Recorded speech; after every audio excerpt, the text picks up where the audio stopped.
Selamat pagi Bapak Ibu dan Saudara yang dikasihi Tuhan. Mari kita bersama menundukkan kepala. Kita akan bersatu di dalam doa. Kami percaya Tuhan bahwa setiap pujian penyembahan kami menyukakan hati Tuhan. Sekarang waktunya bagi kami untuk mendengarkan isi hati Tuhan. Firman-Mu akan berbicara lebih keras dari suara hamba-Mu, melepaskan, membebaskan, dan memulihkan kami. Roh Kudus, tolonglah kami supaya setiap firman Allah akan membawa kami dari satu kemuliaan kepada kemuliaan yang lebih besar. Tuhan memberkati umat-Nya, mengasihi kami, dan Tuhan tahu kami sangat mengasihi Tuhan. Kami siap dibentuk melalui kebenaran firman Tuhan. Urapi akan hamba-Mu, urapi kami semuanya. Hanya di dalam satu nama, Tuhan Yesus Kristus, kami berdoa. Terpujilah Tuhan. Amin. Pagi hari ini, dalam ibadah pagi ini, saya rindu menyampaikan pesan Tuhan di dalam kitab Filipi, pasalnya yang pertama. Mari Bapak Ibu buka Filipi pasal 1 ayat 12 sampai ayat 19. Karena kita tidak punya cukup banyak waktu, saya akan membacakan dengan cepat. Bapak Ibu simak pada Alkitabnya masing-masing. Filipi pasal 1 ayat 12 sampai 19. Kita akan belajar tentang berkat di balik penderitaan.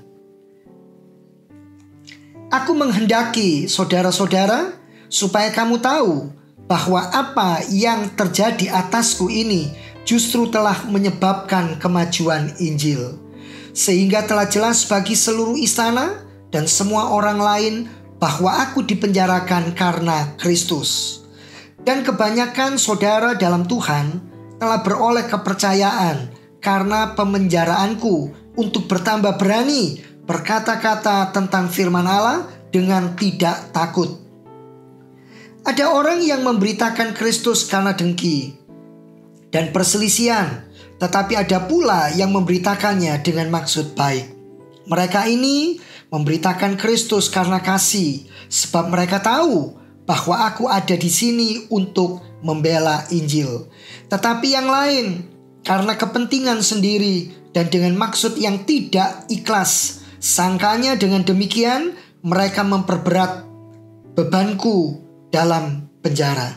Tetapi tidak mengapa. Sebab bagaimanapun juga Kristus diberitakan baik dengan maksud palsu maupun dengan jujur. Tentang hal itu aku bersukacita dan aku akan tetap bersukacita, karena aku tahu bahwa kesudahan semuanya ini ialah keselamatanku oleh doamu dan pertolongan Roh Yesus Kristus. Puji Tuhan. Bapak Ibu yang dikasihi oleh Tuhan, berkat apa yang Paulus terima di balik penderitaan? Percayalah, di dalam penderitaan, di dalam tekanan, di dalam pergumulan yang Bapak Ibu dan saya alami, ada berkat yang lebih besar dari penderitaan yang Tuhan sediakan bagi setiap kita. Percayalah Bapak Ibu. Mari kita lihat, Tuhan memakai Paulus untuk memberitakan Injil. Tuhan memakai Paulus untuk mendirikan gereja. Dan Tuhan memakai Rasul Paulus untuk menguatkan orang-orang percaya. Tetapi kita lihat dalam ayat 12, informasinya jelas, sekarang Paulus dipenjarakan. Lalu Paulus berkata, aku menghendaki saudara-saudara supaya kamu tahu. Ada beberapa hal Bapak Ibu yang Paulus ingin sampaikan untuk gereja Tuhan hari ini. Pagi ini untuk Bapak Ibu dan untuk saya, untuk setiap kita. Apa yang Paulus ingin sampaikan? Yang pertama, Paulus ingin sampaikan bahwa sebagai murid Kristus, Paulus juga mengalami yang namanya penderitaan. Saya baca ulang ayat 12 sampai 13. Aku menghendaki saudara-saudara supaya kamu tahu bahwa apa yang terjadi atasku ini justru telah menyebabkan kemajuan Injil. Apa yang terjadi atas hidup Paulus? Ayat 13, sehingga telah jelas bagi seluruh istana dan bagi semua orang lain bahwa aku dipenjarakan karena Kristus. Di dalam ayat-ayat ini, Paulus ingin menunjukkan kepada kita bahwa pengiringannya terhadap Kristus tidak lepas dari tantangan, masalah, dan pergumulan hidup. Banyak orang kehilangan berkat besar dalam hidupnya karena tidak memahami penderitaan yang dialaminya dan bagaimana harus bersikap.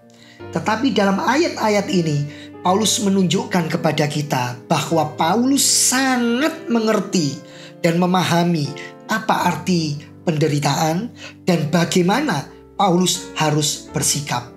Hari ini Bapak Ibu, hari-hari ini kita harus belajar lebih banyak untuk memahami arti penderitaan, arti tekanan, arti pergumulan di dalam hidup kita masing-masing. Dan bagaimana kita harus meresponi dan menyikapinya sehingga kita tidak salah di hadapan Allah. Kita kembali di dalam kehidupan Paulus. Karena Paulus berada dalam penjara, tidak berarti Paulus tidak bisa memberitakan Injil. Saudara, di dalam penjara seharusnya Paulus bisa bersikap dan memilih untuk menjadi sakit hati, mengalami kepahitan, menyalahkan Allah, dan berhenti dari pelayanannya. Tapi ternyata tidak. Justru Paulus berkata, seperti dalam ayat 12, apa yang terjadi ini menyebabkan Injil semakin diberitakan dengan luas. Justru telah menyebabkan, kata Paulus, kemajuan Injil.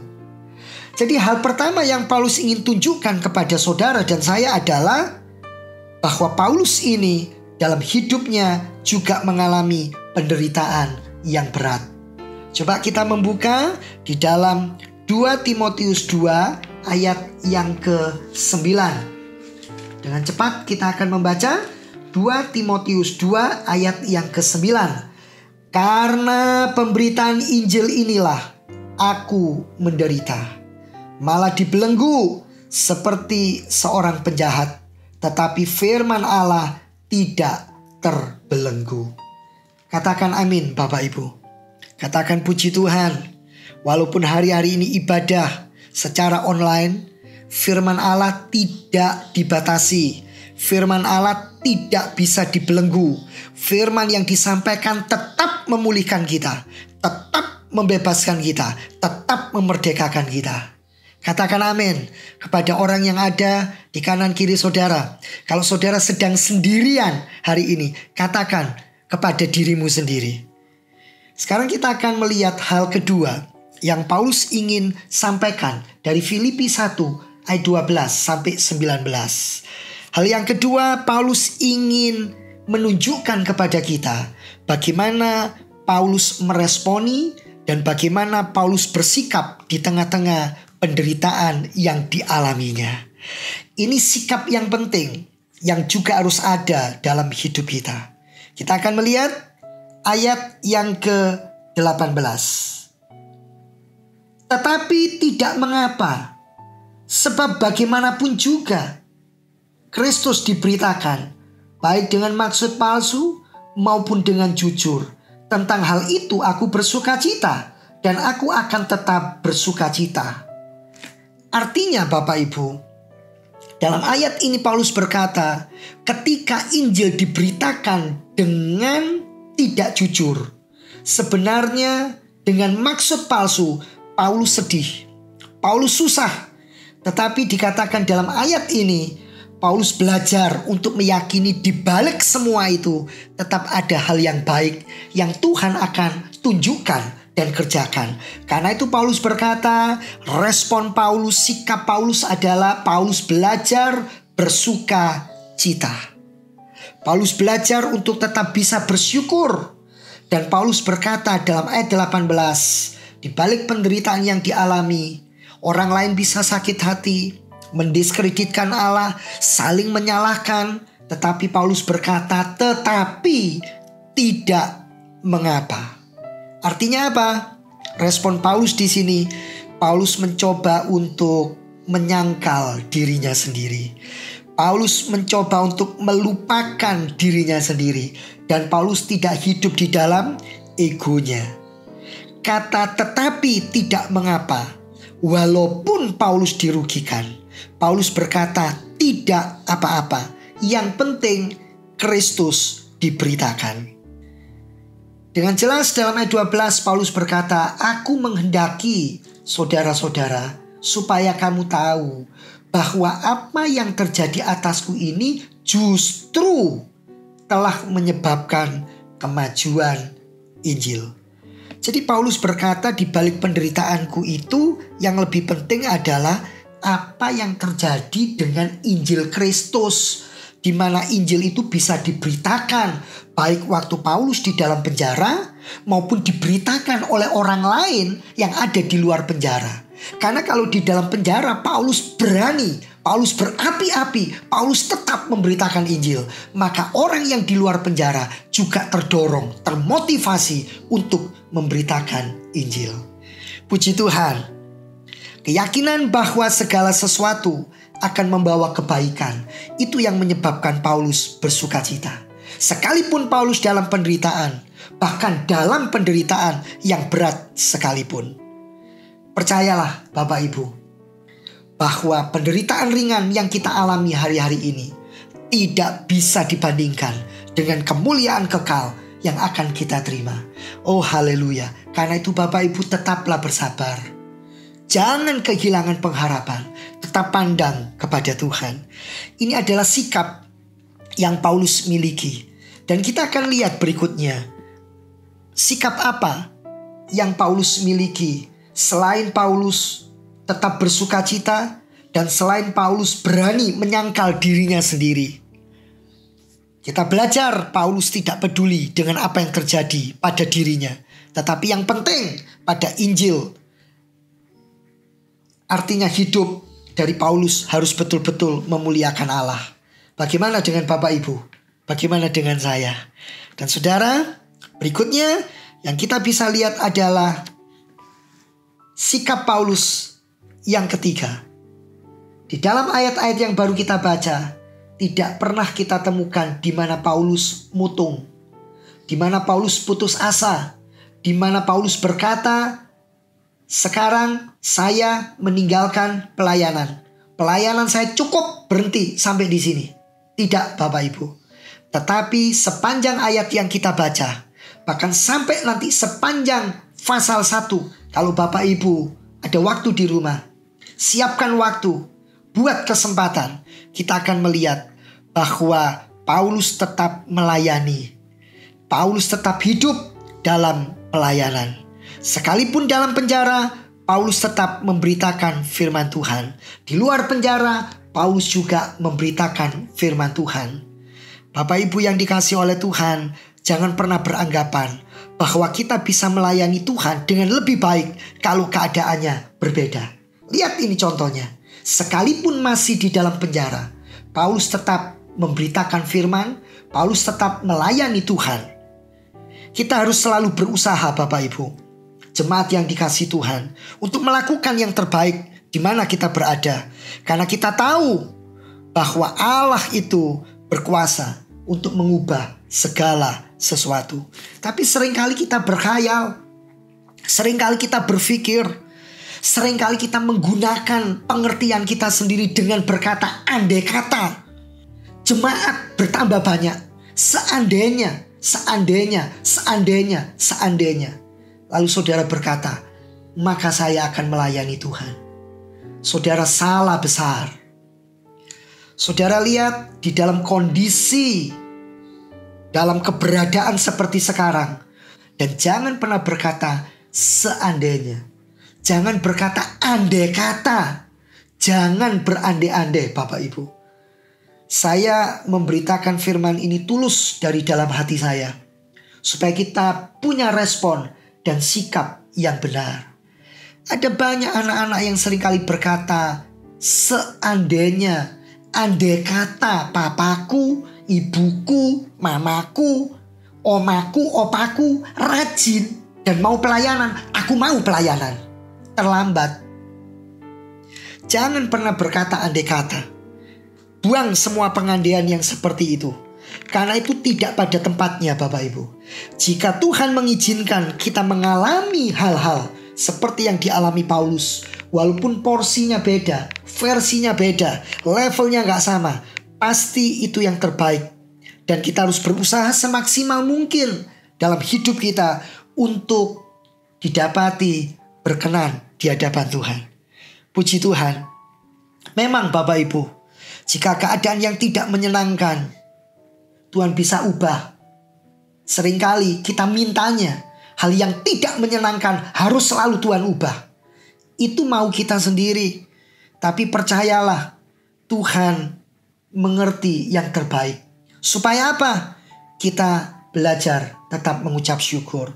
Supaya apa? Kita belajar melayani dengan maksimal. Jadi Paulus dalam situasi dan kondisi yang bagaimanapun, Paulus tetap berusaha maksimal, melakukan yang terbaik, dan melayani Tuhan. Hari-hari ini, walaupun ibadah secara online, bukan berarti tidak bisa melayani Tuhan. Awal saya harus berkhotbah dengan cara direkam. Itu buat saya penyiksaan Bapak Ibu. Karena apa? Saya gak pernah. Tapi hari-hari ini saya harus mau belajar. Saya harus menerima kenyataan ini dan mengucap syukur kepada Tuhan. Kita kembali di dalam Filipi pasal 1 ayat 12 sampai 19 tadi. Hal yang ketiga yang Paulus ingin sampaikan. Apa Bapak Ibu? Tadi saya sudah sampaikan dalam ayat 12 bahwa ayat-ayat ini menceritakan bagaimana Paulus rindu. Paulus menghendaki menyampaikan beberapa hal untuk Bapak Ibu dan saya. Dan hal ketiga yang Paulus sampaikan. Paulus berkata, akibat dari penderitaan yang dialami adalah berkat yang besar. Berkat yang spektakuler. Berkat yang luar biasa. Apa itu? Kita lihat Filipi 1 ayat 12. Aku menghendaki saudara-saudara supaya kamu tahu bahwa apa yang terjadi atasku ini justru telah menyebabkan kemajuan Injil. Ini adalah akibat dari penderitaan yang dialami oleh Paulus. Paulus berkata, Injil semakin diberitakan. Meminjam istilah Paulus, justru penderitaannya, keberadaannya dalam penjara telah menyebabkan kemajuan Injil. Kata kemajuan dalam bahasa Yunani prokopen. Prokopen artinya kemajuan dari suatu ekspedisi atau pasukan tentara. Jadi tentara yang ada di medan perang bisa sekian langkah maju ke depan. Itu artinya mengalami kemajuan. Sehingga musuh semakin terdesak. Dan kita lihat bagaimana Injil bisa disebut semakin maju. Justru telah menyebabkan kemajuan Injil. Bagaimana Bapak Ibu? Pemberitaan firman bisa semakin berkembang. Sementara Paulus ada di dalam penjara. Bagaimana caranya? Ternyata Tuhan tunjukkan dalam ayat-ayat berikutnya. Bukan hanya kemajuan Injil terjadi karena Paulus tetap punya semangat dan jiwa memberitakan firman. Tetapi ada banyak orang-orang lain yang juga dipakai untuk memberitakan firman Tuhan. Sekalipun yang terjadi di luar penjara, ada yang memberitakan dengan motivasi yang tulus, tapi ada juga dengan motivasi yang kurang tulus, ada juga dengan motivasi yang tidak tulus. Istilah ayat yang kita baca dengan maksud yang palsu, tetapi Tuhan mengubah semuanya untuk kemajuan Injil. Karena itu dalam ayat 13 Filipi 1, sehingga telah jelas bagi seluruh istana dan semua orang lain bahwa aku dipenjarakan karena Kristus, dan kebanyakan saudara dalam Tuhan telah beroleh kepercayaan karena pemenjaraanku untuk bertambah berani berkata-kata tentang firman Allah dengan tidak takut. Puji Tuhan. Haleluya. Bapak Ibu yang dikasih oleh Tuhan, dengan kondisi keberadaan seperti hari-hari ini, harusnya lewat hidup kita, kesaksian hidup kita, firman Allah harus semakin tersebarkan. Kesaksian hidup kita harus semakin menjadi nyata. Puji Tuhan, ini yang saya bisa bagikan untuk Bapak Ibu. Jangan kecil hati, jangan putus asa, tetaplah berada di dalam pengembalaan yang benar. Tuhan Yesus memberkati kita semuanya. Mari kita tundukkan kepala, mari kita berdoa. Terima kasih Tuhan Yesus, firman-Mu sungguh ajaib, menegur, mengajar, mendidik kami. Dan biarlah firman ini bertumbuh, semakin berbuah, dan membawa kami lebih mengasihi Tuhan, hidup dalam kemuliaan Tuhan, dari satu kemuliaan kepada kemuliaan yang lebih besar. Roh-Mu yang kudus menguatkan kami, sehingga kami beroleh kekuatan, penghiburan, dan sukacita. Terima kasih buat contoh dari kehidupan Rasul Paulus. Kami percaya Tuhan yang disembah Rasul Paulus adalah Tuhan yang kami sembah, Allah yang sama di dalam Tuhan Yesus Kristus, yang memberkati kami, menopang dan menolong kami. Puji Tuhan, haleluya, amin.